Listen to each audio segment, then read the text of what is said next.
Today on The John Ankerberg Show, 75% of the world's population will be in cities by 2020. Does the church have a strategy to reach the people in their big cities? If they don't, the Great Commission will never be finished. We're not talking about rocket science here. We're talking about simple tools to reach the world for Christ. But it works. We've gone into each city intensively for 30 days, working closely with the churches on the ground, a symphony of media. 30 days saying that God gives you the power to change. Call this number. Everyone that calls the number, they get a 100-page tailor-made book for that city containing the most powerful testimonies of how God changed lives. 75% of all the people living on Earth today live in one of the 500 megacities of the world. Consider the astonishing number of people living in just 8 of these cities. 38 million people live in Tokyo. 25 million live in Seoul. 13 million people live in Moscow. 8 million people live in New York. 4 million live in Los Angeles. 2 million live in Havana. 21 million people live in Mexico City. And 30 million live in Jakarta. Does the Christian church have a strategy for getting all of the people in any one of these megacities all talking about Jesus at the same time over a 30-day period of time? One man does, and today you will meet Hanu Hakka from Finland. His organization, Great Commission Ministries, has helped churches in 100 megacities of the world conduct evangelistic campaigns to get millions of people in their city talking about, thinking about, and asking questions about how Jesus can transform their lives. How does Hanu do it? Why is God greatly blessing his strategy? Today, you will find out on this special edition of The John Ankerberg Show. Welcome to our program. I'm John Ankerberg. Thanks for joining me. I have a very special guest who has just flown in from Helsinki, Finland. And so he came right off the airplane and has had just a few minutes of sleep, and he is here with us, and then he's on his way to Cuba. Hanu Hakka is my guest, and you folks know that we're on in India, in Hindi, Telugu, Tamil, and now in English, right across the country. And as I've flown the last 3 years to India, one of the people that I've met is Hanu. Now, I've had Morgan Jackson and Troy Carl, they've been there. I met a pastor who just sent me a note, and for Easter, he had 300,000 people for his Easter service. On a regular basis, he has 180,000 people every Sunday coming to his church. Amazing people. It's a lot of fun to be in the back room talking with these special people that God has. And Hanu is another one of these special people that God uses in a tremendous way. And I wanted to do this program today because there is a very urgent need that we're going to talk about in a moment. But I want to introduce him to you first of all and tell you a little bit about him. Hanu speaks 3 languages fluently. He speaks Finnish, he speaks Russian, and he speaks English.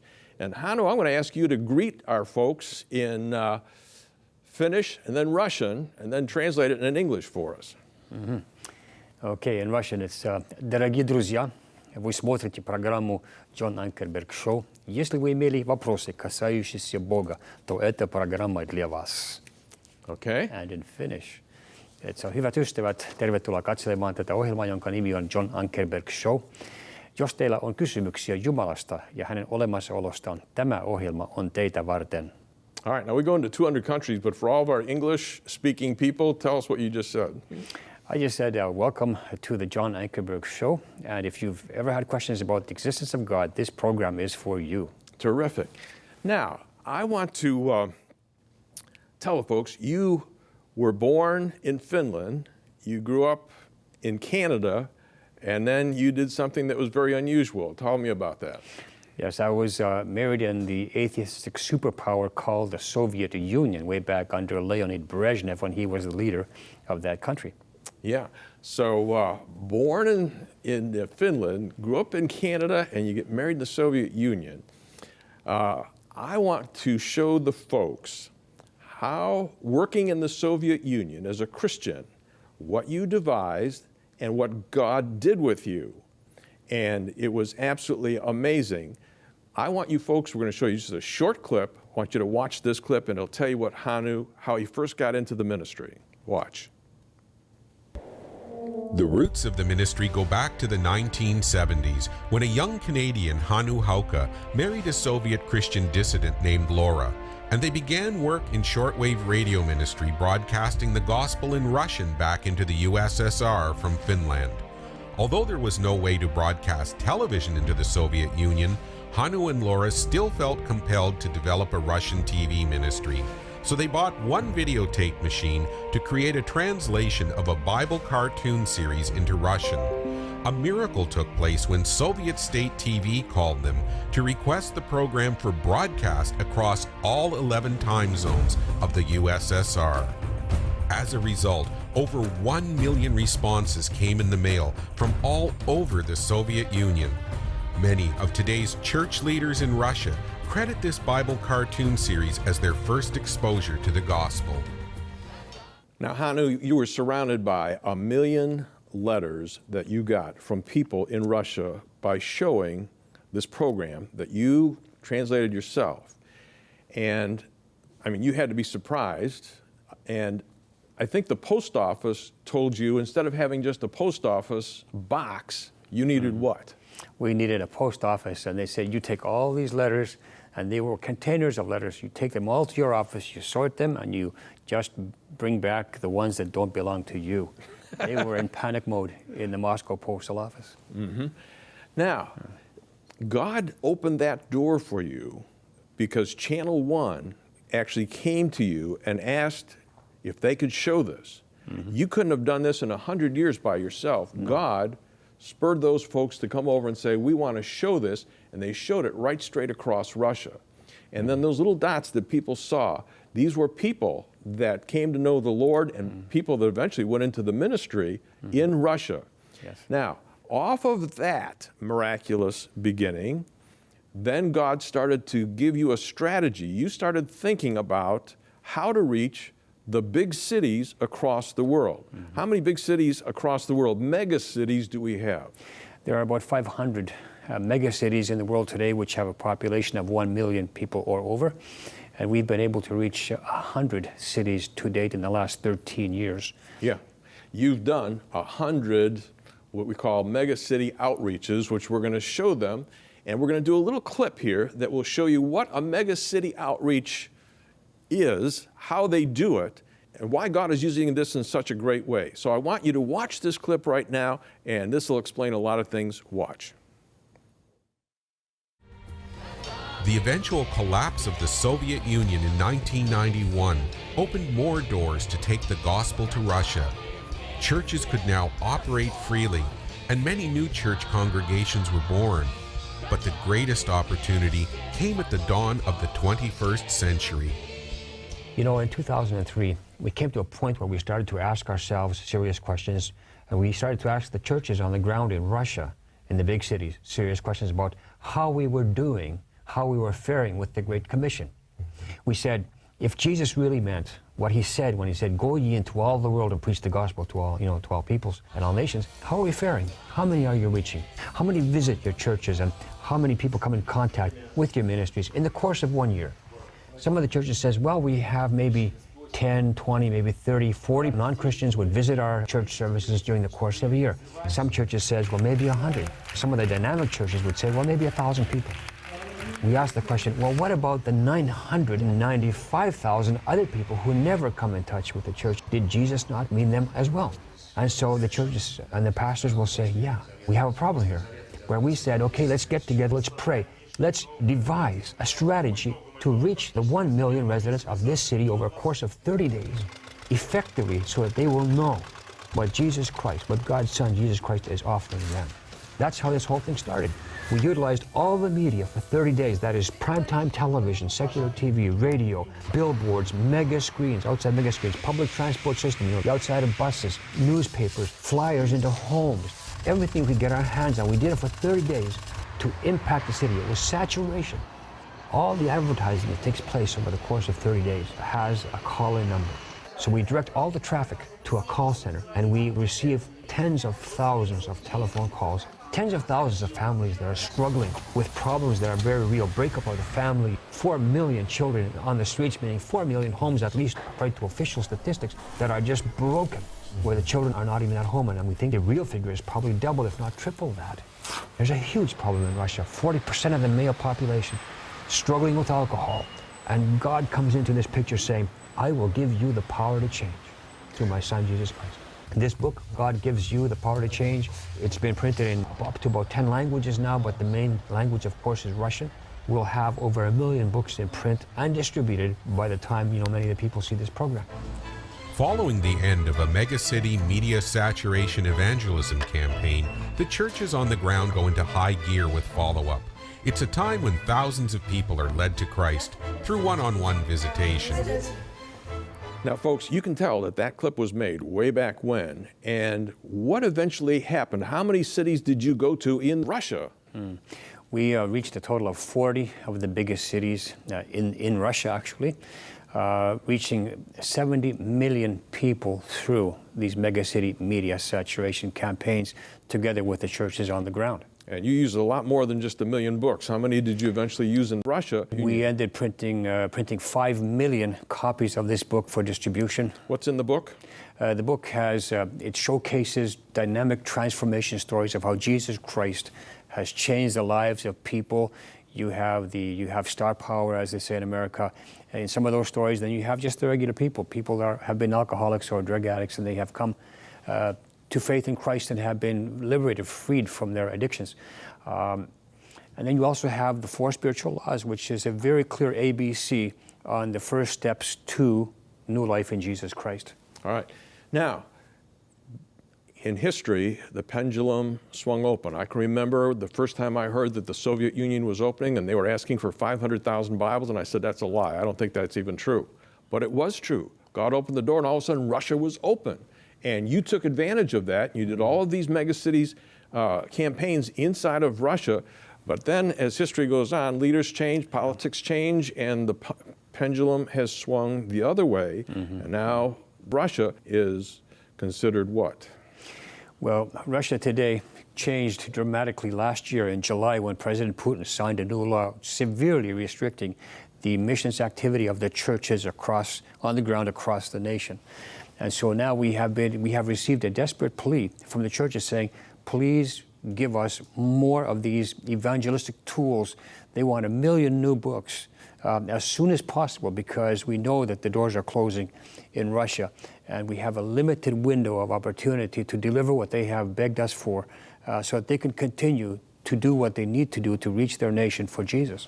Yeah, the truth is that in one of your megacity campaigns, you had 2,000 churches that actually worked with you, and out of that, you formed God formed 1,600 new churches, and those 1,600 new churches are the ones that are requesting 1 million more booklets, because even under the pressure that they're in, they want to share this information with their friends, because this is how they got saved. All right? Exactly, yeah. And the fact is, you've got to do this, you've got a way of doing this in printing in Russia itself. Tell us about that quickly. Yes, what we're doing is, when we printed the 5 million books, we used what they call the Soviet Siberia printing house. There was a publishing house in Novosibirsk, smack in the middle of Siberia, which was responsible for printing all the atheistic material under the Soviet Union. And now they are printing, millions of copies of these Christian books. And it's something that, only God could do. He has to have a sense of humor. Just that particular publishing house is doing this, but it's doing it only for a limited period of time. We don't believe that it's going to last for very long. Yeah, and when the door started to close on Russia, then you got the idea from God, maybe we could do this in other cities outside of Russia itself. And of all spots, you picked a place filled with Hindus and Muslims. You went to Bangalore city in India. And folks, I want you to see this clip of what happened when they took this evangelistic outreach to Bangalore. Watch this clip. Bangalore has 10 million people, each carrying some sort of pain and burden. My heart aches for each of them. I want to reach them all. but I feel inadequate. I feel compassion for the lost, but I am afraid to love. I know the pain of the addict, but I feel incapable. I see the suffering of the suicidal, but I don't know what to do. If only there was somewhere we could all get together and do something, anything, together, as one body. Is it even possible? Bangalore's time has come. Our city will be under siege by the Holy Spirit. This is our chance to see the city experience the power of God's love. The stage was set and the Power to Change Bangalore campaign kicked off as planned in the month of November, right until the middle of December. Testimonies were selected according to theme and by pastoral references, after which high-quality videos were produced at Yes, India. Men and women from across various churches in Bangalore stepped up to share their personal stories of faith. The vibrant blue and yellow Power to Change signature was evenly distributed along the 740 square kilometer range of this buzzing metro, immediately grabbing the attention of passerbys who didn't think twice about calling in for their copy of the Power to Change book. The Power to Change media distribution, from newspapers to magazines and TV programs to Facebook, offered Bangaloreans more than just a complimentary book. It offered them hope and a chance of experiencing the true power of change. There's no doubt that the backbone of Power to Change was the 1,400-odd call center volunteers that made up the call center of Power to Change. Volunteers were provided with adequate training to take calls coming in. Both working and non-working individuals came forward to serve selflessly. As soon as we heard about this campaign, which was in October 6th, we were really excited about it, and we were full on into it because a lot of years of prayer for the city has gone behind this excitement. There have also been people who've been calling and wondering what is this all about. And we keep talking about transformation. Like my testimony says, I was an addict and I've been transformed to what I am today. Power to Change Bangalore also saw the involvement of 788 churches across the Garden City. Pastors of churches, small and large, partnered with Power to Change. I think the gospel is going out to so many people who cannot be otherwise reached through the media plan. The campaign itself is an amazing strategy to impact the city, to reach lives that otherwise would not be reached. The beautiful thing about this campaign is that this campaign does not belong to any organization.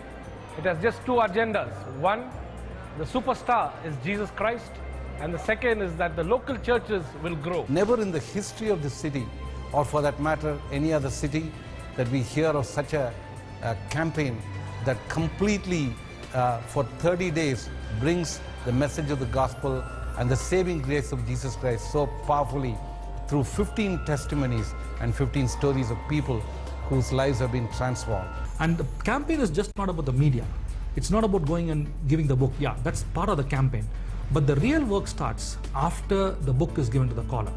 And I think if every church which partners in Power to Change sees that scope to go and reach out to that caller, because the caller there needs help. The caller there has a need, and the caller there doesn't know about Jesus. And that's the heart of the campaign. All in all, the Power to Change Bangalore campaign has impacted the city, causing reflection on life and certainly on God.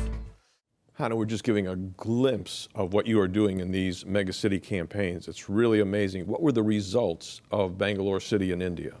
Well, in Bangalore City, India, we actually received 257,000 telephone calls in just roughly over a month of time. We had 780 churches involved in that campaign. We saw thousands of people that came into the churches as a result. The big deal was that in a city of almost 10 million people, in 30 days, you were able to go out into that city and basically blanket that whole city, which the churches are not able to do conventionally. And now they came together, and for 30 days they did what they thought would not be possible, to reach a city of 10 million people.